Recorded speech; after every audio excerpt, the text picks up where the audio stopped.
Halo semuanya, ketemu lagi dengan Nura.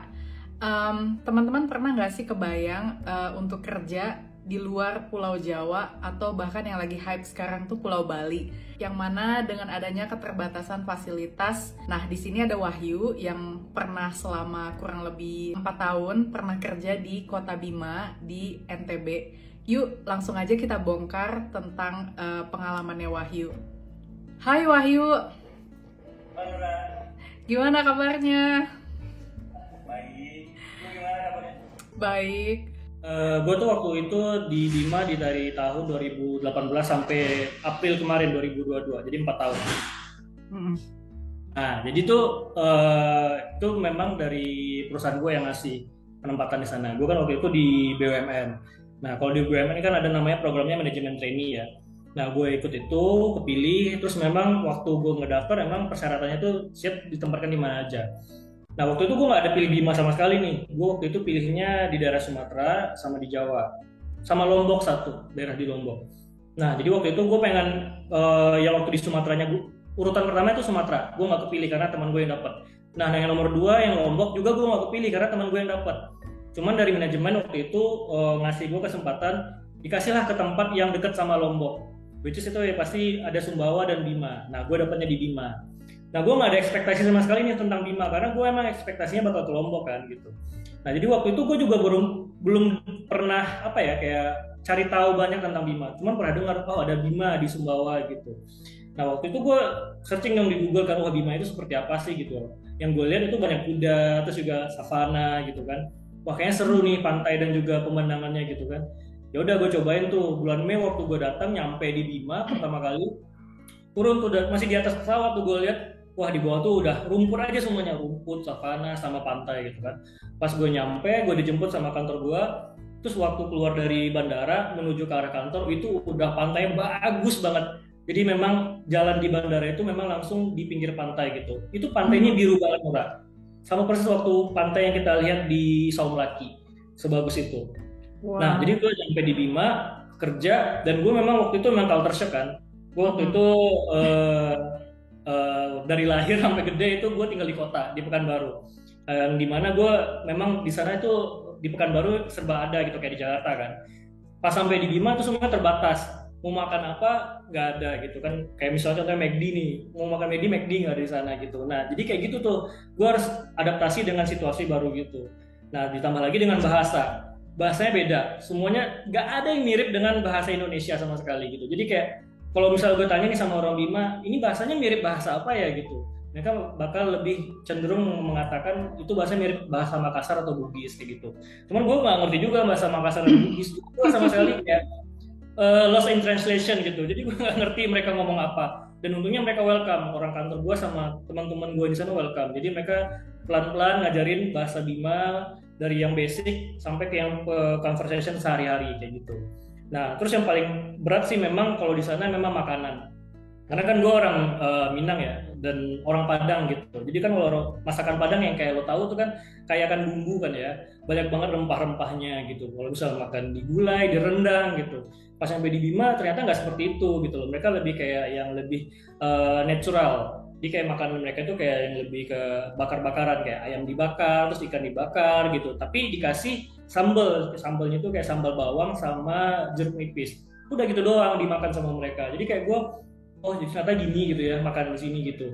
Dan untungnya gue di sana adaptasi dan juga gue searching kan, gue juga keliling-keliling kotanya gitu. Akhirnya nemu juga tuh kayak masakan Padang. Jadi gue kayak kadang sekali-sekali juga gue makan makanan Padang.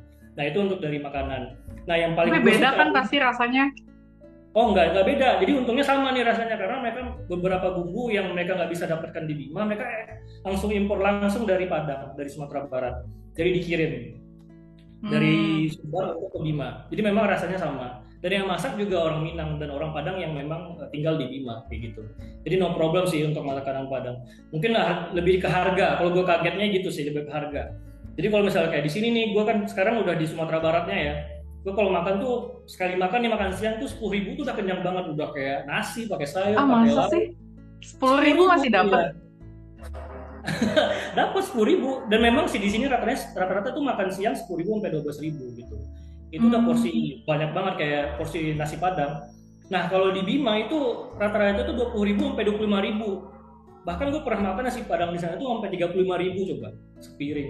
Jadi gue kaget banget karena gue orang Padang kan, dan dikasih harga segitu ya udah gue terima aja gitu loh. Sekali-sekali nggak apa-apa untuk lepas kangen aja sama masakan sendiri. Udah itu untuk makanan tuh. Terus yang berkesan sih ya selama 4 tahun tuh gue di sana, itu pemandangannya sih, alamnya itu kayak memang gimana ya, kalau kayak anak-anak sekarang itu bilang hidden gem. Jadi memang kalau orang-orang cuma tahunya tuh Bali, Lombok, kayak kalau misalnya ke Lombok ke Gili, kalau misalnya ke Bali kayak Nusa Penida gitu ya. Nah yang kayak gitu tuh itu ada di Bima. Nah tapi nggak terekspos. Nah itu dia yang bikin bedanya gitu. Jadi kayak misalnya nih ada rumah gitu ya, rumah warga, rumah penduduk. Di belakangnya tuh udah pantai yang bagus banget, udah laut yang bagus banget. Tapi itu nggak objek wisata. Jadi kayak memang halaman belakang rumah bagi mereka gitu. Tapi bagi gua nih, bagi orang-orang yang bukan orang Bima, itu kayak sesuatu yang udah bagus banget. Di tempat gua nggak mungkin tempat seperti itu tuh nggak pakai karcis masuk gitu loh. Pasti itu udah dikelola sama pemerintah. Nah itu yang bikin beda. Ditambah lagi kayak misalnya contohnya ya, ada pulau-pulau. Kalau di Indonesia itu kayak ada Pulau Raja Ampat, ada Pulau Padar gitu kan, gugusan pulau yang kalau kita dari atas puncaknya tuh kelihatan bagus yang di bawahnya gitu. Di Bima juga ada kayak gitu, namanya Pulau Kelapa. Nah Pulau Kelapa ini tuh persis banget kayak gugusan pulau yang ada di Raja Ampat atau di Padar. Cuman bedanya nggak ada yang kesana dan juga nggak banyak yang tahu tentang Pulau Kelapa. Jadi kayak misalnya lo liburan ke sana, cuman lo doang tuh yang kesana gitu sama teman-teman lo. Jadi nggak bakal ada turis-turis atau keramaian gitu. Jadi memang kayak ya VIP gitu kesannya Nura. Tapi emang ada ya kapal kesananya gitu buat. Jadi kalau misalnya memang nih ada teman-teman ya pengen nonton nih, kalau misalnya mau pergi ke Bima atau main-main ke Bima, itu sebenarnya transportasinya udah banyak banget. Tinggal pilih aja lo mau pakai yang mana. Kalau misalnya mau darat nih, lo bisa langsung dari Lombok, dari Mataram.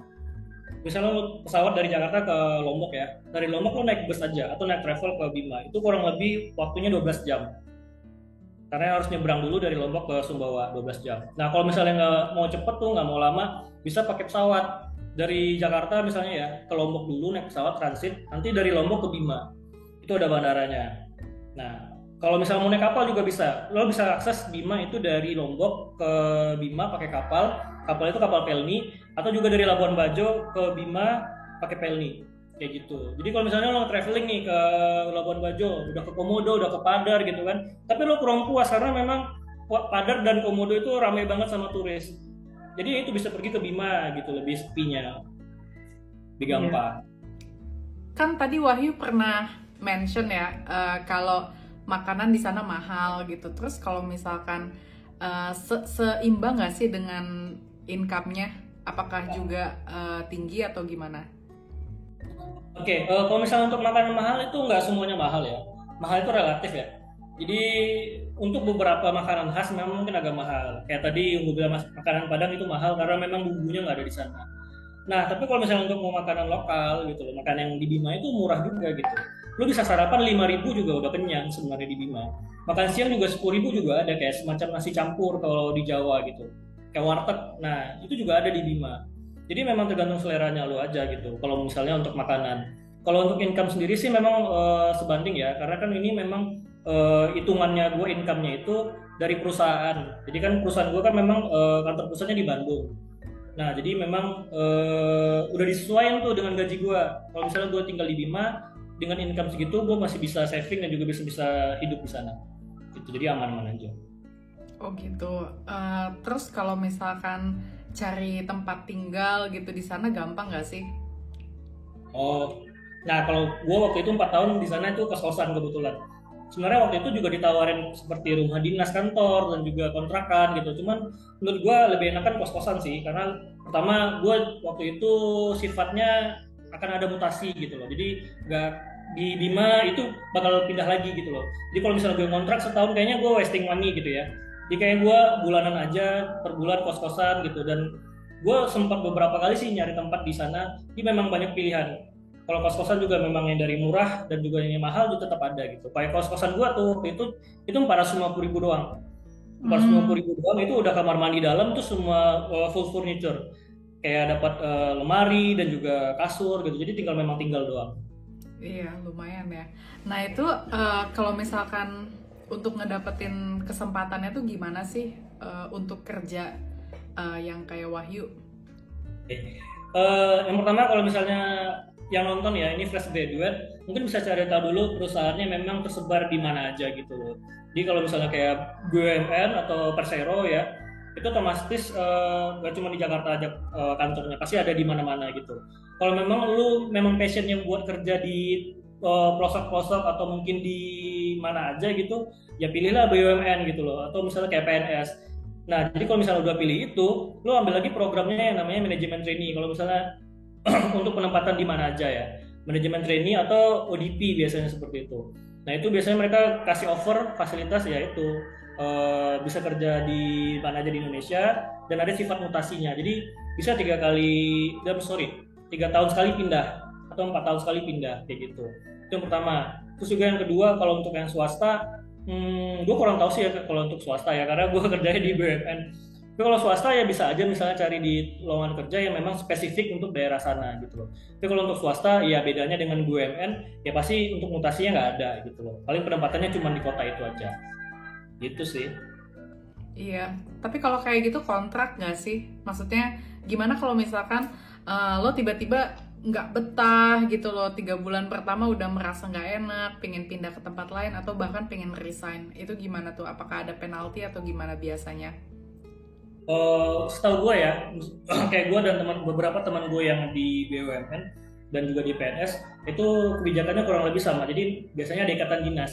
Jadi dalam ikatan dinas itu bisa 1 tahun atau sampai 3 tahun itu mereka harus patuh dengan kontrak kerjanya, tidak boleh resign.